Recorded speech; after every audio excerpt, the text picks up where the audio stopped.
उसको एक ने ना नई क्लिनिक खोली, एमबीबीएस पूरी हुई, एमबीबीएस वाला कोई बैठा है तो नाराज नहीं होना। एक तो उसने नई नई क्लिनिक खोली, तो वो नया एरिया था, लोग पहचानते नहीं थे, तो मरीज इतने नहीं थे, तो उसने अपने कैबिन में लगा रखी थी श्री राम जी की तस्वीर। तो भगवान को प्रार्थना करता है, अगरबत्ती जलाता है, हे प्रभु राम मेरे इलाके में डायरिया ही फैला दो, और कुछ नहीं तो कोई डेंगू हिला दो, कोई चिकनगुनिया हिला दो, मेरे कोई मरीज आएंगे तो मैं इलाज करूंगा, नहीं तो मैं क्या करूंगा, मक्खियां मारूं यहाँ पर बैठ करके, इसलिए प्रभु कुछ तो कृपा कर दो। वैसे डॉक्टर और क्या ही प्रार्थना करेगा, वैसे वो अलग बात है कि कुछ कहने की जरूरत नहीं है। हम मनुष्यों ने इतना प्रदूषण फैलाया है, इतनी ही गंदगी फैलाई है, इसीलिए इन गंदगियों के उपचार तो क्या ही हम कर पाएंगे। गंदगी के ढेर होते हैं, उन्हीं में फिर मच्छर और वायरस और बैक्टीरिया होते हैं। हाइजीन का ख्याल नहीं रखते, शौच का ख्याल नहीं रखते। मैं आपको आज एक कहनी तो नहीं चाहिए पर फिर भी कह रही हूँ, आप में कितने लोग हैं जो घर का जूता बाहर उतारते हैं और घर के अंदर या तो नंगे पांव रहते हैं, या मुझे नहीं मालूम इधर क्या बोलते हैं, पर हिमाचल में उसको पूले बोलते हैं, वो रस्सी की बनी हुई जूती, या पुराने लोग खड़ाऊ पहनते थे। घर के अंदर खड़ाऊ रहेगी, रसोई में खास करके, और बाहर का जूता बाहर। आजकल सारे लोग ज्ञानी हो गए, लिबरेटेड, मॉडर्न, तो जूते पहने पहने किचन में, बेडरूम में, और देखिए बाहर किसी टीबी वाले ने थूका है, किसी इन्फेक्शियस डिजीज वाले ने थूका है, सड़क के ऊपर क्या क्या कचरा रहा है, क्या क्या गंदगी रही है, जानवरों की विष्ठा होती है, मनुष्यों का सीवरेज कई दफ़े ओवरफ्लो हो जाता है, तो स्ट्रेप्टोकॉकस से लेके ई कोलाई से लेके एच पाइलोरी से लेके क्या क्या वायरसेस जो हैं, बैक्टीरियाज, गंदे वाले जर्म्स होते हैं, जूते में लगे हैं। इसलिए शिष्टाचार और स्वास्थ्य की दृष्टि से जूता घर के बाहर उतारना चाहिए, घर के भीतर नंगे पांव रहे तो बहुत अच्छा।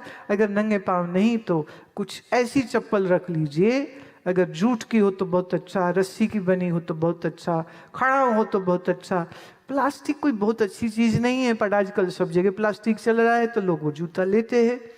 लेकिन अगर आप घर का जूता बाहर उतारते हैं तो आप देखिए, खास करके आपके छोटे बच्चे जल्दी बीमार नहीं होंगे, गैस्ट्रोएंटेराइटिस जल्दी नहीं होगा, पेट की इन्फेक्शन जल्दी नहीं होंगी, और बार बार ये जो एंटीबायोटिक्स तुम खाते हो उसकी भी आवश्यकता नहीं रह जाएगी।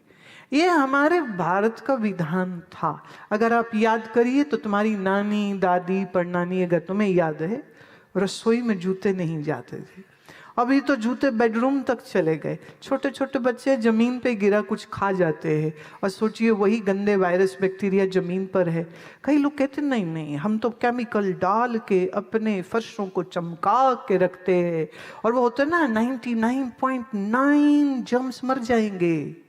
माफ करना, 99.9 जर्म्स अगर उस केमिकल से मर गए हैं, वो केमिकल तुम्हारे घर के फर्श पर है, तो उसका प्रभाव ख्याल करना तुम्हारे ऊपर भी उतना ही खतरनाक आएगा।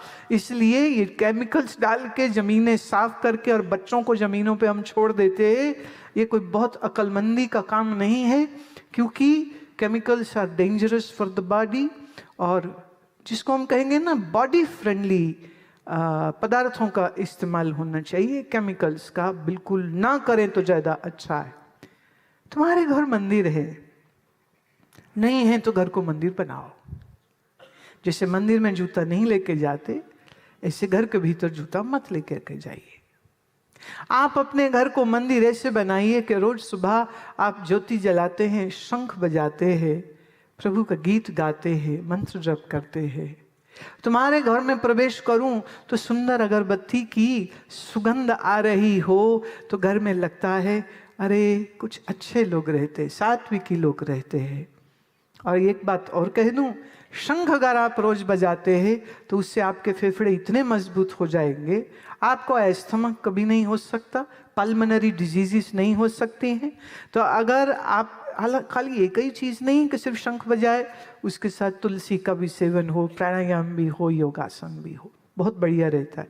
लेकिन अगर किसी के फेफड़े कमजोर हैं तो आप शंख बजाना सीखिए और शंख का अभ्यास करने से, इस ध्वनि से घर तो पवित्र होता ही है, शरीर भी स्वस्थ होता है। तो जिस घर में सुबह शंख बजे, ज्योत जले, अगरबत्ती चले और अंदर पाठ हो रहा है, अंदर कीर्तन हो रहा है, गुरबानी शब्द का कीर्तन हो रहा है, मूल मंत्र का पाठ हो रहा है, जानिए वो कोई साधारण गृहस्थी का घर नहीं, वो तो भगवान का साक्षात सजीव मंदिर हो जाता है। हम घरों में न रहें, हम मंदिर में रहें। मन में कोई भय, कोई चिंता रह नहीं सकती है। जो सुबह उठता है और भगवान नाम से अपने मन को भरता है, जो रात सोने से पहले फिर से मंत्र जप करता है, उसके मन में कोई भय, शोक, चिंता रह कैसे सकता है। और अगर आप भगवान नाम स्मरण नहीं करते हैं, भक्तों की गाथाओं को सुनते और श्रवण नहीं करते हैं, कुछ भक्ति अगर आप नहीं करते हैं, ख्याल रखना फिर मन में खाली भय, चिंता और रोग रहेंगे और कुछ नहीं। आपका मन भय मुक्त रहे, रोग मुक्त रहे, चिंता मुक्त रहे। सबसे आसान दवाई करो नाम की कमाई।